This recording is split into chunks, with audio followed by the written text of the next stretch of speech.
Elle se tenait sous une pluie battante, le jour de son anniversaire de mariage, et regardait son mari passer un collier de diamants au cou de sa maîtresse, juste sous les yeux de ses propres parents. Imaginez, toute votre vie parfaite se révèle n'être qu'une sale imposture, et les gens que vous considériez comme votre famille rient de vous dans votre dos. Comment réagiriez-vous ? Cette femme n'a pas versé une seule larme. Elle a transformé sa douleur en la chute financière la plus sophistiquée, implacable et géniale de l'histoire du monde des affaires de Lyon. Installez-vous confortablement, car cette histoire de justice glaciale va faire battre votre cœur plus vite. Mettez un like si vous pensez que la trahison mérite un effondrement total. Et abonnez-vous à la chaîne pour ne pas manquer une seule seconde de ce chef-d'œuvre. Nous commençons. La pluie tombait en un rideau continu, brouillant les néons de Lyon. Mais la scène qui se déroulait à travers les fenêtres panoramiques d'un restaurant lyonnais huppé était d'une clarté déchirante. Aujourd'hui devait être le 5e anniversaire de mariage de Chloé. Au lieu de cela, elle se tenait là, tremblante, sur l'asphalte mouillé, et regardait son mari, Lucas, fermer un collier de diamants autour du cou d'une jeune blonde. Le coup le plus terrible fut de voir que les parents de Lucas, les beaux-parents de Chloé, étaient assis juste là, à cette table, levant leur coupe de champagne avec des sourires radieux à la santé de la maîtresse. Son cœur vola en éclats, mais ses larmes séchèrent soudainement.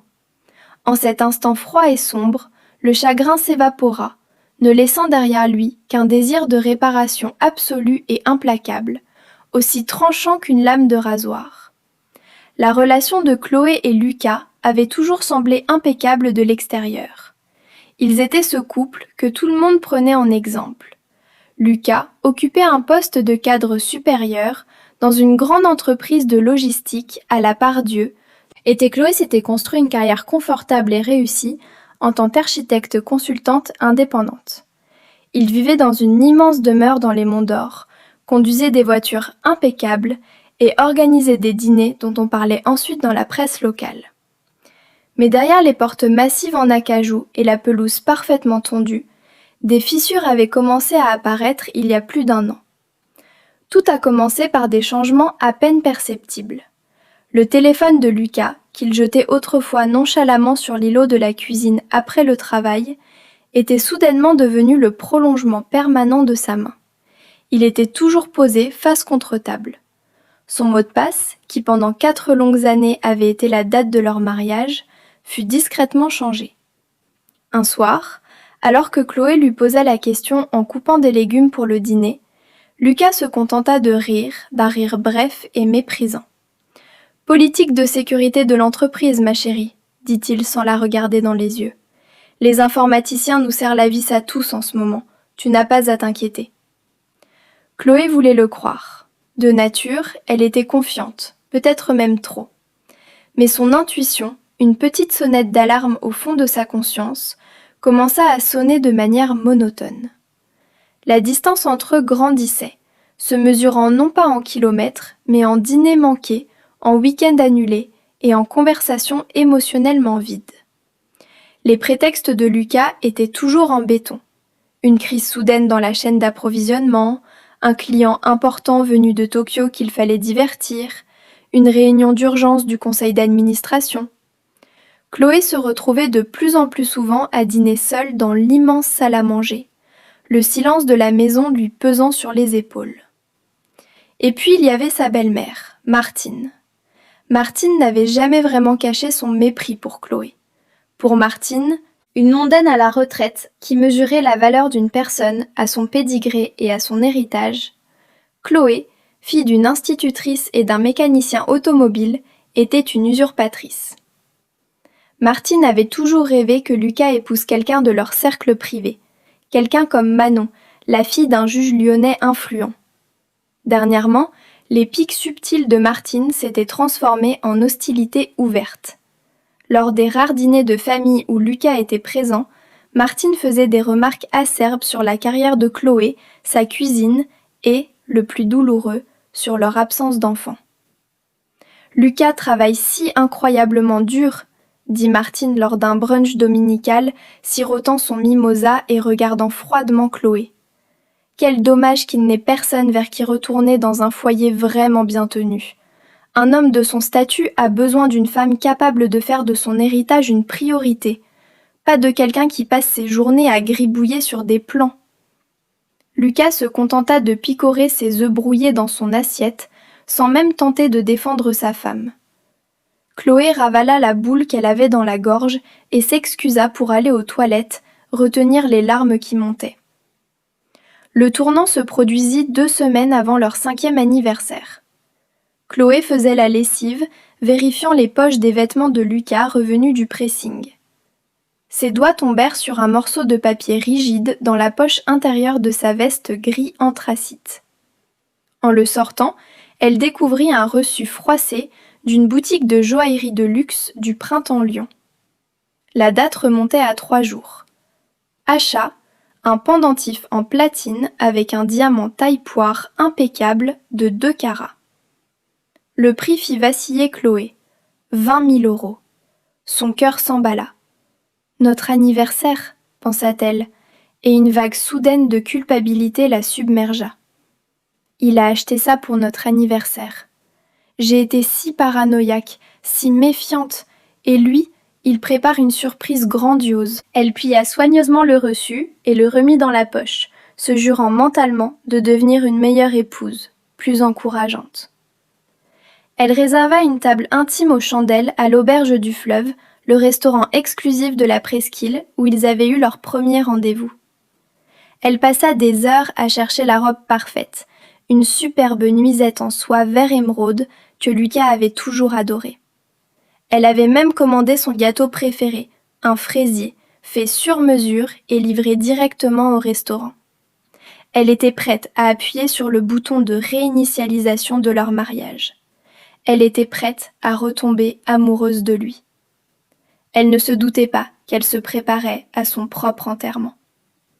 Le soir du 14 octobre arriva, apportant avec lui un froid mordant pour la saison et une pluie diluvienne. Chloé se tenait devant le miroir, lissant la soie émeraude sur ses hanches. Elle était éblouissante, malgré un tremblement nerveux dans son ventre. Elle avait passé toute la journée dans un salon de beauté. Ses cheveux tombaient en 12 vagues sombres et son maquillage était impeccable. À 18h, 1 heure avant la réservation, son téléphone vibra sur la coiffeuse. C'était Lucas. « Salut ma chérie !» Sa voix sortit du haut-parleur, pressée et tendue.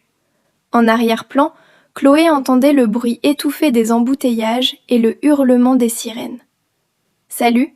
sourit-elle en mettant ses boucles d'oreilles en perles. « Tu rentres à la maison pour te changer ou on se retrouve directement au restaurant ?» Un lourd silence s'installa. Le silence s'étira au point de devenir un poids physique dans la pièce. « Chloé, je suis tellement désolée, » dit enfin Lucas en soupirant profondément. « C'est une catastrophe absolue ici. Il y a eu une panne de système majeure à l'entrepôt de Brest. La moitié de l'inventaire a disparu des radars. Je suis littéralement en route pour l'aéroport Lyon-Saint-Exupéry. Le conseil d'administration exige que je sois sur place cette nuit pour gérer les conséquences. » Chloé se figea. La boucle d'oreille en perles resta suspendue entre ses doigts. « À l'aéroport, Lucas ? C'est notre 5e anniversaire aujourd'hui. Tu ne peux pas t'envoler pour Brest ce soir. Quelqu'un d'autre ne peut pas s'en occuper ? Et Pierre ? » Pierre est absolument inutile en situation de crise, tu le sais bien, rétorqua Lucas avec une pointe d'agacement dans la voix. Écoute, je sais que c'est une terrible coïncidence. Je me sens très mal, mais c'est mon travail, Chloé, mon gagne-pain. Je te promets que je me rattraperai ce week-end. On se fera un week-end au spa, tout ce que tu voudras. Je dois embarquer. Je t'aime. La communication fut coupée avant qu'elle n'ait pu protester. Chloé resta parfaitement immobile, fixant son reflet.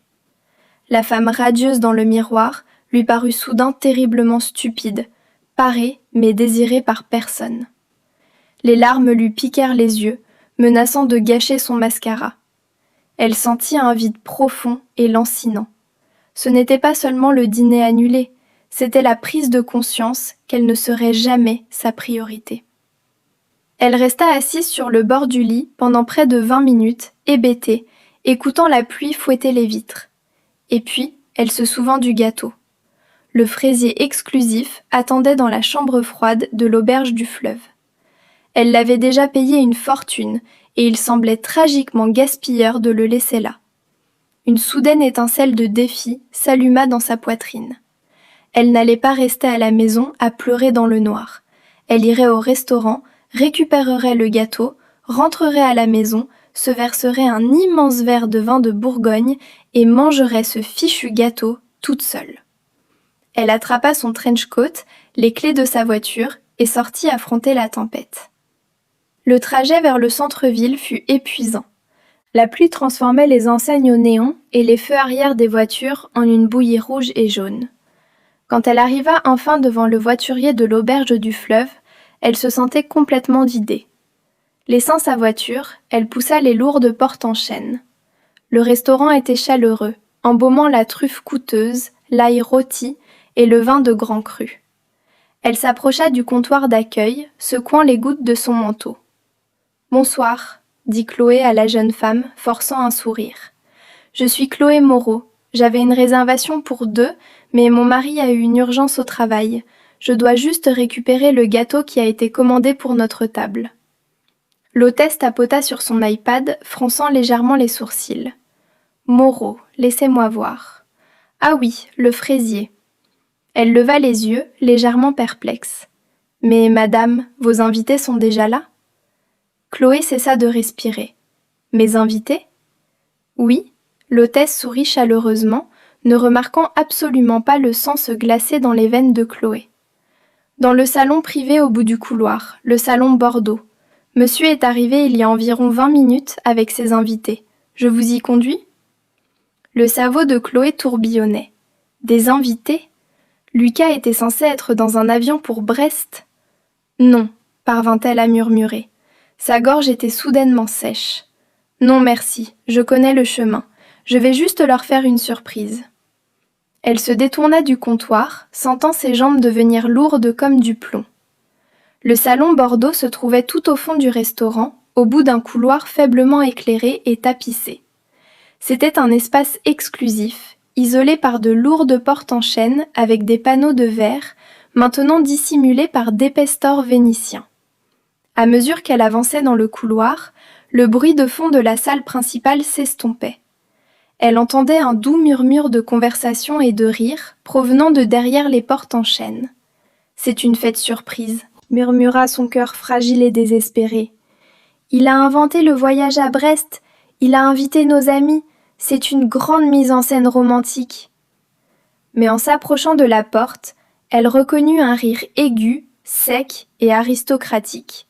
C'était Martine, sa belle-mère. Chloé se figea sur place. Que faisait Martine à une fête surprise romantique ? Elle s'approcha de la porte, se collant au bois et regardant à travers une fine fente entre les lattes du store. Elle avait une vue parfaite sur le centre du salon. Ce qu'elle vit dans les 5 secondes suivantes allait changer à jamais la trajectoire de sa vie. Le salon Bordeaux était baigné de la lumière chaude et dorée d'un lustre en cristal. La table était dressée avec la plus fine porcelaine et de l'argenterie polie. Au centre se trouvait le fraisier, intact, que Chloé avait commandé. À la tête de la table était assis Lucas. Il ne portait pas de vêtements de voyage. Il portait un smoking sur mesure Tom Ford. À sa droite étaient assis ses parents, Martine et Gérard, tirés à 4 épingles, rayonnant d'une chaleur inhabituelle et sincère. Et à sa gauche, la main intimement posée sur sa cuisse, était assise Manon. Manon, la fille du juge. La femme même que Martine avait toujours voulu que Lucas épouse. Manon, vêtue d'une robe rouge éblouissante, avec un décolleté plongeant qui dévoilait son cou gracile. Chloé plaqua une main sur sa bouche pour étouffer le cri qui voulait s'échapper. Ses poumons brûlaient. Memonde bascula violemment sur son axe, et elle dut s'appuyer contre le chambranle de la porte pour ne pas s'effondrer sur le tapis. Paralysée, Elle regarda Lucas fouiller dans la poche intérieure de son smoking et en sortir une fine boîte de velours noir, la boîte même qui contenait le diamant à 20 000 €. Ils ne l'avaient pas acheté pour leur anniversaire, ils l'avaient acheté pour elle. Lucas se leva, un immense sourire sincère illuminant son visage. Un sourire que Chloé n'avait pas vu diriger vers elle depuis des années. Il s'approcha de la chaise de Manon par derrière, ouvrit la boîte et en sortit délicatement le pendentif scintillant. Manon rejeta ses cheveux blonds sur une épaule, gloussant, pendant que Lucas fermait le fermoir autour de son cou. Il se pencha et l'embrassa tendrement sur la joue. Martine applaudit avec ravissement. Gérard leva sa coupe de champagne. Chloé colla son oreille à la fente de la porte. Tout son corps était secoué d'un tremblement incontrôlable. « À Lucas et Manon !» proclama Gérard. Sa voix de stentor traversa facilement le bois. « Nous avons attendu cela si longtemps. Dieu merci, il a enfin mis de l'ordre dans sa vie. À l'avenir et au bon héritier pour notre famille. Hourra !» répondirent en chœur Martine et Manon. Lucas retourna à sa place, levant son verre. « Merci, papa. C'est, un processus délicat. J'ai parlé aux avocats. Le contrat de mariage est solide, mais nous devons être plus malins. Je dois finaliser le transfert des actifs vers la nouvelle SAS, Sommet Capital, au Luxembourg, avant de présenter les papiers du divorce à Chloé. Si elle sent quelque chose avant que je vide les comptes, elle pourrait récupérer la moitié de l'entreprise. Il faut juste qu'on joue au couple heureux pendant encore 1 mois ou 2. Manon fit une moue enjouée, passant son doigt sur le bord de son verre. Encore 2 mois, Lucas ? Je suis si fatiguée de me cacher. Et aujourd'hui, c'est son anniversaire. Elle ne se doutera de rien.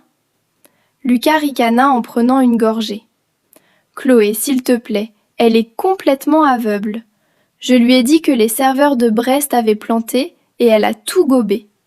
Elle est probablement à la maison en ce moment, en train de repasser mes chemises et de me plaindre.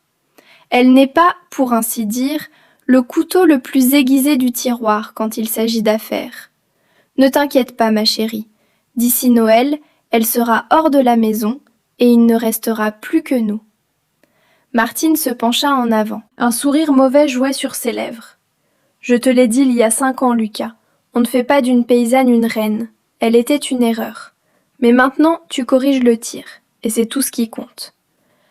Derrière la porte, le tremblement de Chloé cessa brusquement. Les larmes chaudes et aveuglantes, prêtes à couler, s'évaporèrent instantanément, remplacées par une clarté glaciale et effrayante. Le chagrin, qui lui avait serré la poitrine un instant, disparut, laissant place à un vide retentissant qui commença à se remplir rapidement d'une rage pure et concentrée. Son mari, avec qui elle avait vécu 5 ans, ne se contentait pas d'avoir une liaison. Il orchestrait une fraude financière à grande échelle pour la laisser sans un sou. Et ses parents, les gens qu'elle avait si désespérément essayé de satisfaire, pour qui elle avait cuisiné, dont elle avait pris soin et qu'elle avait respecté, jubilaient avec lui. Il célébrait avec sa maîtresse la nuit même de son anniversaire de mariage. Il mangeait son gâteau. L'ancienne Chloé, la femme confiante, naïve et douce, mourut là, dans le couloir de l'auberge du fleuve. Lentement, méthodiquement, elle glissa la main dans la poche de son trench et sortit son smartphone. Elle ne fit pas irruption dans la salle, ne cria pas, ne jeta pas de vin au visage de Lucas. C'est exactement ce à quoi Martine se serait attendue. Ça aurait été la réaction d'une femme émotive et dépassée. Au lieu de cela, elle activa la caméra de son téléphone. Le tenant fermement contre la fente du store, elle appuya sur le bouton d'enregistrement. Elle a tout filmé. Elle a filmé le collier de diamants scintillant sur la poitrine de Manon. Elle a filmé le fraisier. Elle a enregistré mot pour mot la déclaration de Lucas sur les actifs offshore, la nouvelle SAS et le plan pour vider les comptes avant le divorce. Elle a enregistré les toasts complices de Gérard et Martine. Elle est restée parfaitement immobile pendant 3 minutes entières, rassemblant suffisamment de preuves irréfutables en haute définition pour détruire un empire entier. Quand elle a finalement arrêté l'enregistrement, elle a sauvegardé le fichier, faisant instantanément des copies sur 2 disques cloud indépendants. Elle jeta un dernier regard à la famille de traîtres riant à l'intérieur. Un sourire lent et glaçant toucha les coins de ses lèvres. « Tu penses que je suis une idiote aveugle, Lucas ?» murmura-t-elle dans le silence du couloir. « On verra à quel point tu te sentiras intelligent quand tu auras absolument tout perdu. » Elle tourna les talons et remonta le couloir d'un pas ferme et déterminé. Passant devant le comptoir d'accueil, elle sortit sous la pluie glaciale. Elle ne sentait plus le froid. Elle avait beaucoup de travail et toute une confrontation financière à préparer. Lucas voulait un divorce pour Noël. Parfait. Mais Chloé allait s'assurer qu'il passerait ses vacances au tribunal, à supplier pour une pitié qu'elle n'avait absolument aucune intention de lui accorder. Le lendemain matin, après l'anniversaire catastrophique, la tempête était passée, laissant place à un matin lyonnais clair mais glacial. À 6h30, Chloé était déjà dans la cuisine, préparant le café noir préféré de Lucas et faisant griller du bacon. Elle portait un pull en cachemire doux et un sourire chaleureux et aimant qui ressemblait à un masque de céramique collé sur son visage. Quand la porte d'entrée s'ouvrit à 7h15, Lucas entra, traînant une valise à roulettes. Il avait l'air convenablement froissé, sans cravate, les 2 boutons supérieurs de sa chemise défaits, des cernes sombres sous les yeux. C'était une performance magistrale. Si elle ne s'était pas tenue derrière la porte du salon Bordeaux la nuit précédente, elle se serait précipitée vers lui, remplie de compassion. « Chloé » soupira-t-il, laissant tomber sa valise dans l'entrée et se frottant les tempes. « Quel cauchemar ! Je n'ai pas dormi depuis 24 heures, à tout régler avec l'équipe de Brest. » Chloé s'approcha, lui versant une tasse de café fumant et la lui tendit. Elle ne tressaillit même pas lorsque ses doigts touchèrent les siens. « Mon pauvre chéri, » dit-elle. Sa voix suintait une douceur artificielle. « Je t'ai préparé un bon petit déjeuner. Assieds-toi et mange. Vous avez réussi à résoudre le problème avec les serveurs ?» Lucas but une grande gorgée de café, ne remarquant pas le regard glacial et calculateur dans les yeux de sa femme. « En grande partie. Il faudra quelques semaines pour que tout soit entièrement stabilisé, mais l'hémorragie est stoppée. Ma chérie, je suis vraiment désolée pour hier soir. »« Ne t'en fais pas, Lucas, » répondit-elle doucement, se tournant vers la cuisinière pour retourner le bacon. « Le travail passe avant tout. Nous aurons plein d'autres anniversaires. » Il sourit, visiblement soulagé qu'elle ne fasse pas de scène. « Tu es la meilleure, ma chérie. Je prends une douche rapide et je file au bureau. Je dois mettre le conseil d'administration au courant. » Dès que la porte de la salle de bain à l'étage se ferma et que l'eau se mit à couler, Chloé jeta la spatule sur le comptoir. Ses mains cessèrent de trembler au moment exact où il disparut de sa vue. Elle sortit son téléphone, ouvrit une messagerie sécurisée avec un canal crypté qu'elle avait téléchargé à 3h du matin et envoya un message à un numéro obtenu via un collègue de confiance dans le milieu de l'architecture. « J'ai besoin d'un rendez-vous aujourd'hui, c'est une urgence. » 2 heures plus tard, Chloé était assise dans un bureau au 30e étage de l'une des tours de la Part-Dieu avec une vue panoramique sur le Rhône. De l'autre côté du bureau en acajou se trouvait Nathalie Dubois, l'avocate en divorce la plus redoutable et la plus chère de la ville. Nathalie était une femme élégante d'une 50aine d'années, vêtue d'un tailleur bleu marine impeccable. Ses cheveux argentés étaient tirés en un chignon serré et sans compromis. Chloé posa son téléphone sur la table et lança la vidéo du restaurant. Nathalie regarda en silence absolu. Elle ne sia même pas lorsque le collier de diamants se ferma sur le cou de Manon. Elle ne réagit pas lorsque Martine et Gérard portèrent un toast à la maîtresse. Mais lorsque Lucas exposa clairement son plan de transfert d'actifs vers une nouvelle SAS avant de déposer la demande de divorce, un coin des lèvres de Nathalie se souleva en un sourire prédateur. La vidéo se termina. Le silence emplit le luxueux bureau. Eh bien, dit Nathalie en se penchant en arrière dans son fauteuil et en joignant ses doigts. D'habitude, je dois payer des détectives privés pendant des mois pour obtenir une preuve aussi accablante. Votre mari est arrogant, Madame Moreau, et l'arrogance rend les hommes incroyablement stupides. Il pense que je suis une idiote aveugle. La voix de Chloé était plate et dure. Il veut me donner les papiers pour Noël.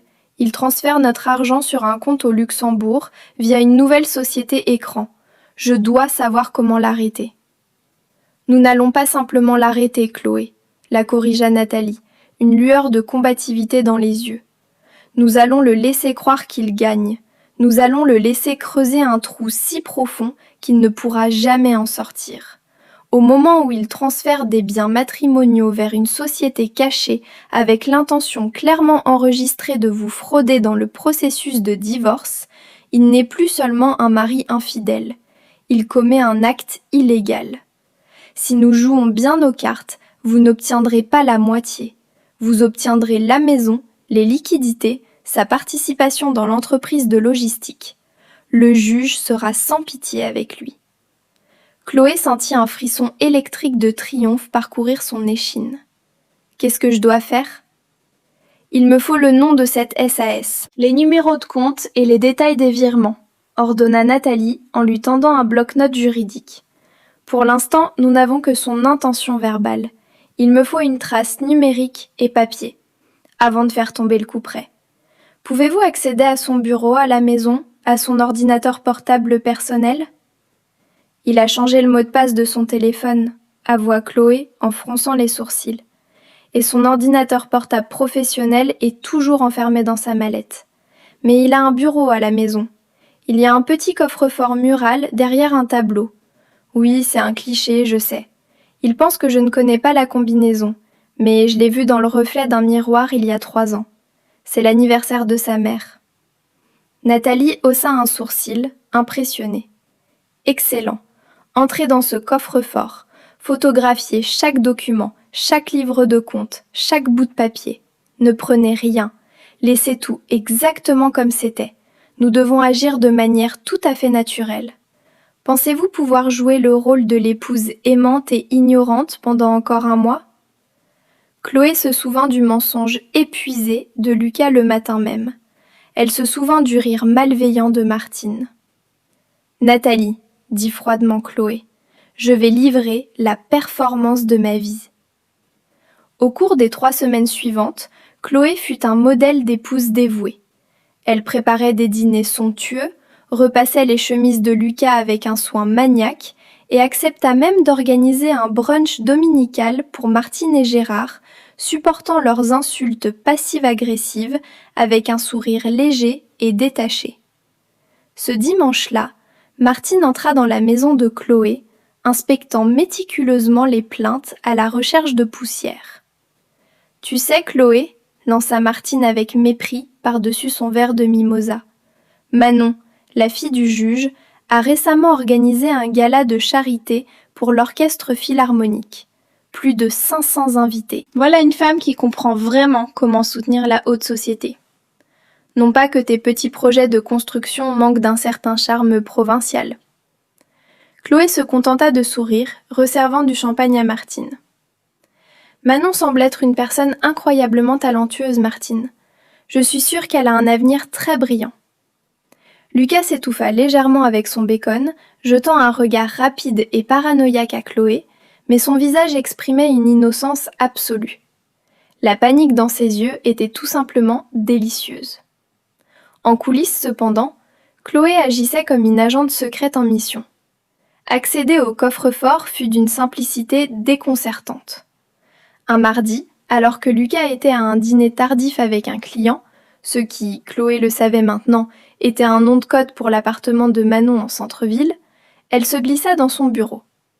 Elle écarta le bourg paysage, composa la date de naissance de Martine sur le clavier et entendit le clic satisfaisant de la lourde porte en acier.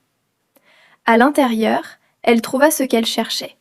Un dossier en carton épais intitulé « Sommet capital SAS ». Ses mains tremblaient légèrement tandis qu'elle photographiait des documents avec son téléphone. Les papiers confirmaient tout. Lucas siphonnait des centaines de milliers d'euros, des bonus, des dividendes et leurs économies communes vers une société écran enregistrée en France.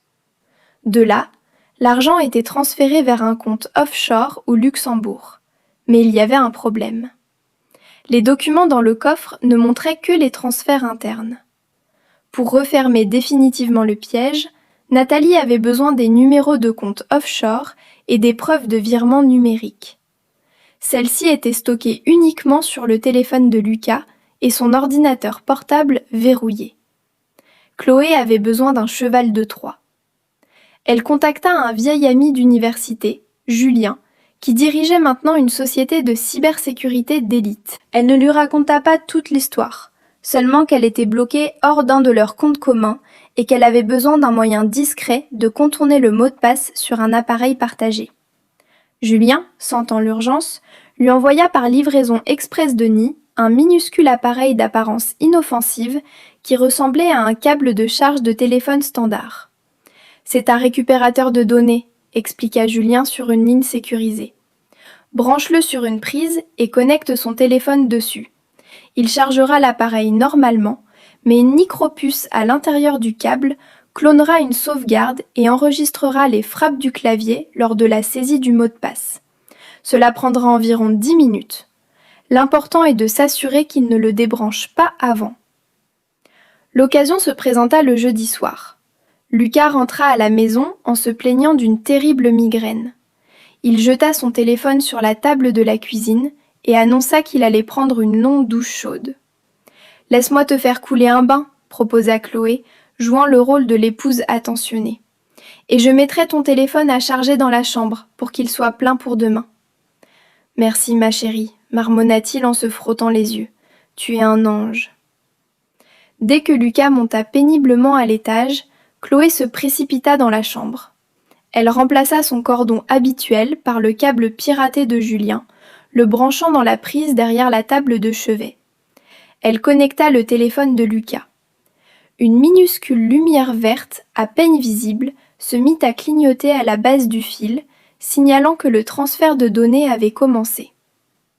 Elle se mit à faire les 100 pas dans la chambre. Son cœur battait contre ses côtes comme un oiseau en cage. De la salle de bain attenante venait le bruit de l'eau qui coulait. 10 minutes, juste 10 minutes. À la 6e minute, l'eau s'arrêta brusquement. Chloé se figea.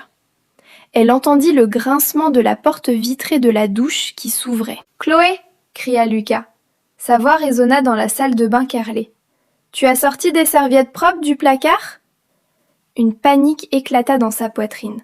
S'il sortait, voyait le câble inconnu ou vérifiait son téléphone avant la fin du clonage, toute l'opération serait compromise. « Oui, je les ai juste là !»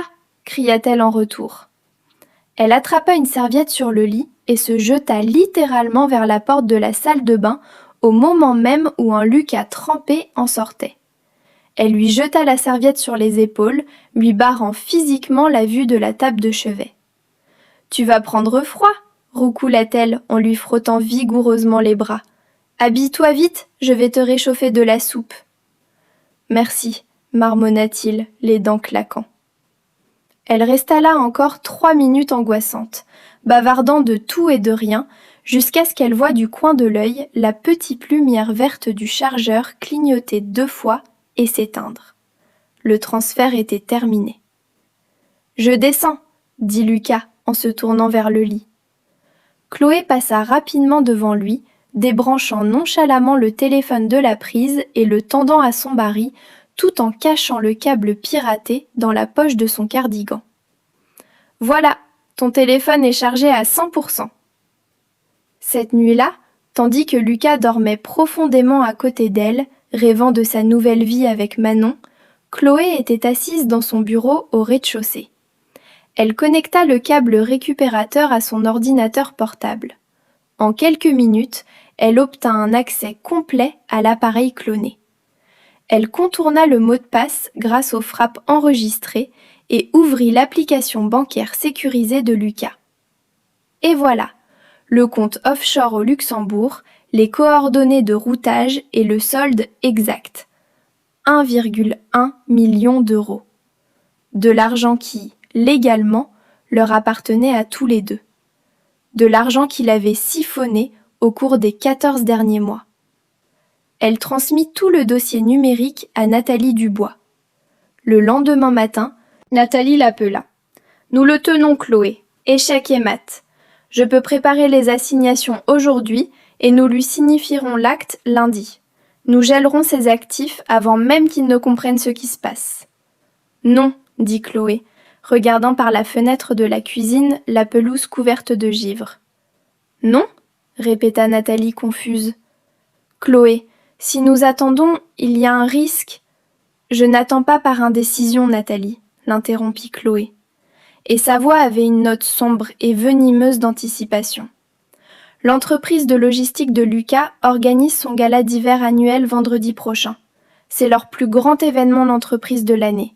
Il y aura des investisseurs, des membres du conseil d'administration, des politiciens locaux, absolument tout le monde.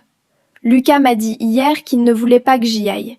Il a dit que ce seraient des conversations d'entreprise ennuyeuses et que je ferais mieux de rester à la maison pour me détendre. Nathalie siffla dans le combiné. « Laisse-moi deviner. Il y emmène la fille du juge. »« Exactement, » dit Chloé. « Ses parents y seront aussi, la présentant à ses collègues comme sa nouvelle partenaire améliorée. Il se croit intouchable. »« Et vous voulez le toucher ?» devina Nathalie, avec une approbation ronronnante dans la voix. « Je ne veux pas simplement lui remettre des papiers au bureau, Nathalie. Je veux provoquer la chute de son empire sous les yeux de tous ceux qu'il respecte. » Chloé prit une profonde inspiration, serrant plus fort sa tasse de café. « Préparez les documents. Obtenez une ordonnance judiciaire d'urgence pour le gel des comptes de Sommet Capital SAS et de ses actifs personnels, mais ne lui signifiez pas l'acte pour l'instant. Envoyez un huissier de justice au gala d'hiver vendredi prochain. Je m'assurerai que le moment soit absolument parfait. » Le compte à rebours est lancé. Préparez le pop-corn, car le dénouement qui attend Lucas et sa famille, pourri au gala, entrera dans les annales de la justice parfaite. La semaine précédant le gala d'hiver fut une véritable masterclass de maîtrise de soi psychologique. Chloé avait l'impression de vivre deux vies différentes. Dans l'une, elle était le fantôme d'une épouse, une femme que Lucas remarquait à peine, fredonnant sous la douche et menant ses négociations commerciales depuis le balcon.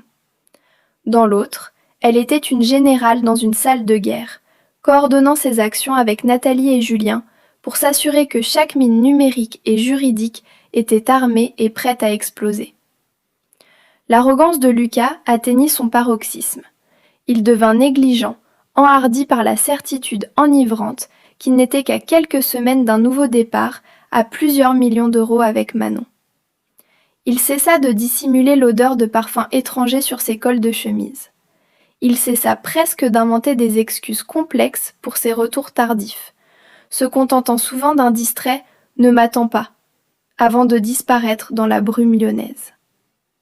Mercredi, 2 jours avant la réception, Chloé trouva Lucas dans le dressing. Il admirait un nouveau smoking, un costume en soie bleu nuit qui coûtait plus cher que les voitures de la plupart des gens. « C'est pour le gala », dit-il sans même la regarder, ajustant les revers dans le miroir. « Je suis vraiment désolée que tu ne puisses pas venir, ma chérie. »« Moi aussi, mais le conseil d'administration est sur les nerfs à cause de la situation à Brest. Ce ne seront que des discussions sur la stratégie et la logistique. Tu vas t'ennuyer à mourir. Pourquoi n'irais-tu pas à cet hôtel spa dans le Luberon dont tu parlais ? C'est moi qui invite. » Il fouilla dans sa poche et jeta une carte de crédit sur la commode. C'était une carte supplémentaire, celle qui n'était pas liée au compte qu'il était en train de vider. Chloé la prit, sentant le plastique froid dans sa paume. « Tu es si prévenant, Lucas. Un week-end dans le Luberon est exactement ce dont j'ai besoin. Un peu de calme et de tranquillité pour réfléchir à notre avenir. »« Exactement, dit-il, se tournant enfin pour lui déposer un baiser vide et machinal sur le front. Notre avenir, il sera bientôt très différent. »« Je compte là-dessus, murmura-t-elle dans son dos. Dès qu'il partit pour le bureau, le téléphone de Chloé vibra. C'était Nathalie. Les ordonnances judiciaires sont signées, déclara l'avocate. Sa voix était nette et sans hésitation. Depuis 9 heures ce matin, Sommet Capital SAS est sous gel judiciaire. Les comptes au Luxembourg sont signalés. Si Lucas tente de déplacer ne serait-ce qu'1 euro, une alarme silencieuse se déclenchera chez les experts comptables judiciaires. Il ne le sait pas encore, car selon les lois sur la fraude que nous avons invoquées, les banques sont tenues de retenir la notification pendant 48 heures. Il le saura demain soir, au moment précis que vous choisirez. « Et l'huissier de justice avec l'assignation » demanda Chloé, sentant son cœur battre à tout rompre. « Il s'appelle Stéphane, c'est un ancien joueur de rugby universitaire. Il est professionnel, discret et impossible à intimider. Il sera au musée des Beaux-Arts à 20h30. Il portera un smoking. Il passera pour un autre sponsor. Il aura sur lui les documents du divorce, l'assignation pour transfert frauduleux d'actifs et une ordonnance restrictive temporaire interdisant à Lucas de s'approcher de votre domicile. »« Parfait, » dit Chloé. « Maintenant, pour la présentation ?»« Julien est prêt, » confirma Nathalie. « Il a piraté le serveur multimédia du gala. Le musée utilise un système centralisé pour le diaporama des sponsors et la vidéo principale. À 20h45, lorsque le PDG de l'entreprise de Lucas, M. Durand, se lèvera pour le toast annuel, Julien interceptera la diffusion. Au lieu de la vidéo « Bilan de l'année », toute la salle verra votre petit film du restaurant. Chloé s'appuya contre le comptoir de la cuisine, fermant les yeux. Elle ressentait un étrange mélange de terreur et de triomphe. Elle s'apprêtait à humilier publiquement non seulement Lucas, mais aussi toute la famille qu'il avait traitée comme une note de bas de page jetable dans leur grande histoire. « Et une dernière chose, Nathalie, » dit Chloé. « Je veux être là. Je veux voir le visage de Martine au moment où elle comprendra que la paysanne qu'elle méprisait vient de prendre tout ce qui lui est cher. »« Je ne manquerai ça pour rien au monde, » répondit Nathalie. « J'ai commandé une voiture. Et Chloé, portez quelque chose qu'ils n'oublieront jamais. » Vendredi arriva. Un ciel gris et lourd et une légère neige poudreuse recouvraient le centre de Lyon. Lucas quitta la maison tôt, prétextant devoir superviser les préparatifs au musée. Il vibrait littéralement d'énergie. Chloé comprit ce que c'était, l'excitation du chasseur. Il pensait être sur le point de présenter sa nouvelle vie. Chloé passa la journée dans une boutique de luxe où elle n'avait jamais osé entrer auparavant. Elle paya avec un compte personnel dont Lucas ignorait l'existence, son fonds de réserve accumulé au fil des ans grâce à ses consultations en architecture. Elle choisit une robe en paillettes d'or liquide, avec un col montant et un dos audacieusement nu. Elle était audacieuse, architecturalement précise et criait littéralement le pouvoir. Elle attacha ses cheveux en une queue de cheval haute et lisse et choisit un rouge à lèvres rouge sans foncer. Quand elle se regarda dans le miroir, elle ne vit plus l'épouse naïve et idiote dont Lucas s'était moqué. Elle vit une femme qui avait survécu à la trahison et revenait comme une force inarrêtable. À 19h45, une berline noire de luxe s'arrêta devant son allée. Chloé sortit de la maison, fermant la porte à clé derrière elle. Elle ne jeta même pas un regard en arrière à la demeure qui avait été sa cage. Elle savait que d'ici demain, elle seule en aurait les clés. Le musée des Beaux-Arts était l'incarnation du luxe. Des faisceaux de projecteurs fendaient le ciel et l'entrée principale était recouverte d'un tapis rouge protégé par un auvent chauffé. Toute l'élite de la ville était là. Des hommes en smoking impeccable et des femmes en fourrure et en soie. Leurs diamants captaient les flashs des photographes locaux. Chloé resta dans la voiture, observant à travers les vitres teintées. À 20h10, une Audi argentée étincelante arriva. Lucas en sortit, l'incarnation même du succès. Il fit le tour de la voiture et ouvrit la portière passager. Manon sortit. Ses cheveux blonds étaient coiffés à la perfection. Elle portait une robe blanche, étrangement semblable à une robe de mariée. Elle paraissait jeune, radieuse et absolument suffisante. Un instant plus tard, Martine et Gérard arrivèrent dans leur Citroën DS de collection. Martine était enveloppée dans un manteau de vison jusqu'aux chevilles. Ses perles brillaient. Elle prit le bras de Manon avec une chaleur maternelle que Chloé n'avait jamais connue, et elles se dirigèrent vers l'entrée en riant. Une famille unie et parfaite.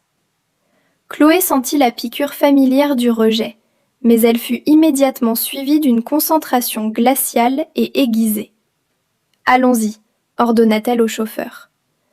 Elle entra par une entrée latérale réservée au personnel et aux fournisseurs, un chemin que Julien avait dégagé pour elle. Elle marcha dans les couloirs de marbre du musée, se dirigeant vers la salle principale où se tenait le dîner de gala. Elle trouva une place dans l'ombre d'une galerie en mezzanine, surplombant la mer de table. La salle était à couper le souffle. L'air était rempli du parfum entêtant de milliers de lys blancs. Des centres de table en cristal reflétaient la lueur des bougies.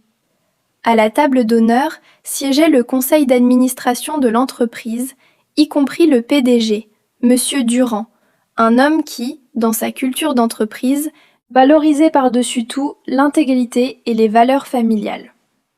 Lucas, Manon, Martine et Gérard étaient assis à une table VIP au tout premier rang, juste à côté de l'estrade. Lucas avait passé son bras derrière la chaise de Manon, se penchant pour lui murmurer quelque chose à l'oreille. Martine paradait devant la femme d'un sénateur local, désignant Manon avec une fierté nauséabonde. Chloé vérifia sa montre. 20h30.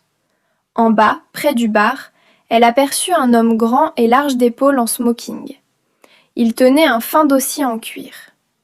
Il croisa le regard de Chloé pendant une fraction de seconde et hocha imperceptiblement la tête. Stéphane était en position. L'attente était une torture. Elle regarda Lucas porter un toast à son père. Elle regarda Manon poser pour les photographes. Elle regarda l'absurde histoire de l'épouse idiote à la maison être utilisée comme une blague dans leur conversation feutrée. À 20h40, les lumières de la salle s'éteignirent. Les conversations se turent lorsque Monsieur Durand s'approcha du podium. « Bonsoir à tous », commença Durand, sa voix résonnant sous le plafond voûté. « Nous sommes réunis ce soir pour célébrer une autre année de croissance sans précédent pour notre entreprise. Mais nous célébrons aussi les valeurs qui font notre force, l'innovation, la résilience et, par-dessus tout, les familles qui nous soutiennent. Avant de passer au plat principal, j'aimerais vous proposer un bref aperçu en vidéo des visages et des réalisations des 12 derniers mois. » Durand désigna les écrans de projection massifs de chaque côté de la scène. La musique commença. Une piste orchestrale pompeuse et inspirante. Les écrans s'animèrent. Les 30 premières secondes étaient du matériel d'entreprise standard. Inauguration d'entrepôt, événement caritatif. Lucas serrant la main de client. Puis, l'écran grésilla. Un fort crépitement statique retentit dans les haut-parleurs. La musique s'arrêta brusquement, remplacée par un léger bourdonnement de fond. Lucas fronça les sourcils, regardant vers la cabine de régie au fond de la salle. Durand, perplexe, tapota le micro. « Il semble que nous ayons un petit problème technique. » Soudain, les écrans se remplirent d'une vidéo granuleuse, filmée à la main. Le décor était immédiatement reconnaissable. Le salon Bordeaux de l'auberge du fleuve. Le silence qui tomba sur le musée était si absolu qu'il semblait physiquement tangible. Sur l'écran, la voix de Lucas résonna avec une clarté cristalline. « Si elle sent quelque chose avant que je vide les comptes, elle pourrait récupérer la moitié de l'entreprise. Il faut juste qu'on joue au couple heureux pendant encore 1 mois ou 2. » La caméra sur l'écran zooma sur le collier de diamants à 20 000 € au cou de Manon, puis passa brusquement au visage méprisant de Martine. « Je te l'ai dit il y a 5 ans, Lucas, on ne fait pas d'une paysanne une reine. » Dans la salle principale, le visage de Lucas passa en 1 seconde de la perplexité à une pâleur mortelle, maladive. La main de Manon vola instinctivement à son collier, celui-là même qu'elle portait ce soir, comme s'il s'était soudain transformé en serpent venimeux. Durand était figé. Sa mâchoire pendait. Il regardait l'un de ses cadres dirigeants, sur un écran de 12 mètres, avouer une fraude financière et une tromperie familiale. La vidéo dura 3 minutes angoissantes. Elle se termina par le rire de Lucas. Elle est probablement à la maison en ce moment, en train de repasser mes chemises. Elle n'est pas, pour ainsi dire, le couteau le plus aiguisé du tiroir. Les écrans s'éteignirent. Les lumières ne se rallumèrent pas avant 5 secondes. La salle resta dans une obscurité totale, et le poids de la trahison flottait dans l'air comme une épaisse fumée. Puis, l'éclairage principal éclata avec une luminosité aveuglante. Stéphane, l'huissier, n'hésita pas une seconde. Il se dirigea droit vers la table d'honneur. Avec une grâce inhabituelle pour sa carrure, il se faufila devant une Martine paralysée et jeta l'épais dossier en cuir directement dans l'assiette de Lucas. Une goutte de velouté coûteux éclaboussa son revers de soie bleu nuit. « Lucas Rocher !» tonna la voix de Stéphane, perçant le murmure grandissant de la foule. « Signification vous est faite d'une demande en divorce, d'une assignation pour fraude civile et d'une ordonnance de gel immédiat de vos actifs. N'essayez même pas d'utiliser vos cartes de crédit ce soir, elles sont bloquées. » Lucas fixa les documents comme s'il s'agissait d'un choc terrible. Il leva la tête. Ses yeux balayaient frénétiquement la salle, rencontrant les regards horrifiés et dégoûtés de ses collègues, de son patron et des personnes les plus influentes de la ville. Martine poussa un cri bref et étouffé. « C'est scandaleux! Qui a fait ça? Lucas, fais quelque chose !» Mais Lucas ne pouvait rien faire. Il fixait une silhouette qui descendait le grand escalier de marbre au fond de la salle. Chloé apparut dans la lumière. Sa robe dorée scintillait comme une flamme vivante. Elle marchait lentement, délibérément, et le claquement de ses talons était le seul son dans l'immense pièce. Elle ne s'arrêta qu'à 1,5 mètre de leur table. Elle ne regarda pas Manon, qui essayait de se cacher derrière le menu. Elle ne regarda pas Martine, qui suffoquait dans une serviette en soie. Elle regarda droit dans les yeux de Lucas. « J'ai fini de repasser tes chemises, Lucas, » dit-elle d'une voix calme et effroyablement froide. « Mais je pense que tu trouveras tes valises déjà sur le trottoir. » Elle marqua une pause. Ses yeux balayèrent la maîtresse avec mépris. « Et au fait, l'or me va beaucoup mieux que les diamants. » Le chaos qui éclata au musée des Beaux-Arts après le départ de Chloé devint le principal sujet de conversation de la haute société lyonnaise pour les 3 années suivantes. L'événement entra dans l'histoire sous le nom de « La réparation dorée ». La chute de Lucas Rocher fut instantanée et absolue.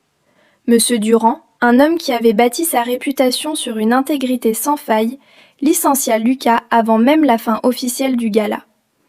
Un homme capable de tromper sa femme de manière si sophistiquée pendant 5 ans n'était pas quelqu'un à qui une société pouvait confier des chaînes d'approvisionnement de plusieurs milliards. Mais la ruine professionnelle n'était qu'un début. Comme Chloé et Nathalie avaient agi si rapidement, les comptes de Sommet Capital SAS furent immédiatement saisis par un administrateur judiciaire nommé par le tribunal. En 48 heures, la totalité du 1,1 million d'euros que Lucas avait méticuleusement siphonné fut réintégrée dans le patrimoine commun. Comme Lucas avait documenté sur vidéo son intention de frauder sa femme, le juge de leur divorce fut implacable. Chloé obtint la demeure, les voitures et 80% de leurs actifs liquides en compensation de la dissimulation intentionnelle de fonds. La vie de Lucas avec Manon s'effondra tout aussi rapidement. Sans la promesse d'un pactole de plusieurs millions, la fille du juge trouva Lucas beaucoup moins séduisant. Le scandale entacha également la réputation de son père. En quelques mois, elle s'enfuit en Europe pour échapper au commérage impitoyable de l'élite lyonnaise. Martine et Gérard ne s'en sortirent pas mieux. Leur réputation fut détruite. Les cercles mondains pour lesquels ils vivaient, les conseils d'administration caritatifs, les comités de l'opéra, les dîners exclusifs leur fermèrent leurs portes. Le nom de Martine devint synonyme de l'expression « paysanne » qui était maintenant tournée en dérision dans chaque chronique mondaine de la ville. Ils furent contraints de vendre leur luxueuse demeure et de déménager dans une maison beaucoup plus modeste au fin fond de la Creuse, loin des yeux des gens qu'ils avaient autrefois tant cherché à impressionner. 6 mois après le gala, Chloé se tenait dans l'entrée de sa maison, désormais sa seule maison, complètement seule. Le nom de Rocher, qu'elle avait autrefois partagé avec Lucas, avait disparu. Elle avait repris son nom de jeune fille, Chloé Moreau. La maison semblait différente maintenant. Elle ne ressemblait plus à un musée d'un mariage en ruine. Elle avait arraché les lourds rideaux sur lesquels Martine avait tant insisté et repeint les murs dans des tons chauds et vifs. Elle était assise à son bureau en acajou, celui-là même sur lequel elle repassait les chemises de Lucas, travaillant sur un nouveau jeu de plans. Elle n'était plus simplement une consultante indépendante. Après le gala, son histoire était devenue virale dans la communauté architecturale. Les gens étaient attirés par sa force, son souci du détail et son refus catégorique d'être une victime. Elle avait plus de commandes qu'elle ne pouvait physiquement en gérer. Son téléphone vibra. C'était un message de Nathalie. « Les derniers papiers sont signés. La maison est officiellement à ton seul nom. Et le dernier appel de Lucas concernant les fonds offshore a été rejeté ce matin. C'est fini, Chloé. Tu as gagné. » Chloé posa son téléphone et s'approcha de la fenêtre. Dehors, le soleil de printemps se reflétait dans les eaux du Rhône. Elle sentit dans sa poitrine une légèreté qu'elle n'avait pas ressentie depuis des années. Elle avait vu la famille de son mari célébrer le triomphe de sa maîtresse. Elle avait supporté le poids écrasant de 5 ans de mensonges, mais elle n'avait pas laissé cela la briser. Elle avait utilisé leur propre arrogance comme carburant pour son incendie. Elle entra dans la cuisine et se versa un verre de vin blanc glacé des Côtes-du-Rhône. Elle pensa aux fraisiers que les traîtres avaient mangés dans le salon Bordeaux. Elle pensa au collier de diamants qui prenait maintenant la poussière dans un entrepôt de preuves de la police comme pièce à conviction dans une affaire de fraude civile.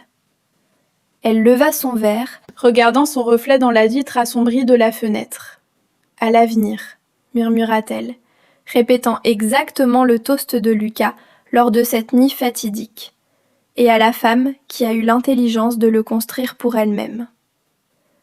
Chloé Moreau n'avait plus besoin d'un roi, d'un pédigré ou de diamants. Elle avait ses propres plans, des fondations en béton armé et la certitude que parfois, la meilleure façon d'avancer est de s'assurer que les personnes qui vous ont fait du mal se souviennent jusqu'à la fin de leur jour du jour où elles ont essayé de vous réduire à néant. Elle prit une gorgée de vin, sourit et retourna à son travail. Le soleil se couchait sur son ancienne vie, mais pour la première fois, Chloé n'avait absolument pas peur de l'obscurité. Cette histoire prouve une chose. Ne sous-estimez jamais une femme que vous avez trahie. Le parcours de Chloé, d'épouse trompée à véritable force de la nature, est la preuve parfaite que la justice est un plat qui se sert non seulement froid, mais assaisonné de paillettes dorées et d'un calcul juridique impeccable. Elle n'a pas seulement survécu à la tempête, elle est devenue la tempête, balayant toute la fausseté et les mensonges des gens qui pensaient pouvoir la briser. Qu'auriez-vous fait à la place de Chloé ? Êtes-vous d'accord que prendre 80% des actifs est juste ? Ou Lucas méritait-il des conséquences encore pires ? Partagez votre opinion dans les commentaires. Et si cette histoire a suscité de fortes émotions en vous, n'oubliez pas de mettre un like et de vous abonner à la chaîne. On se voit dans la prochaine vidéo.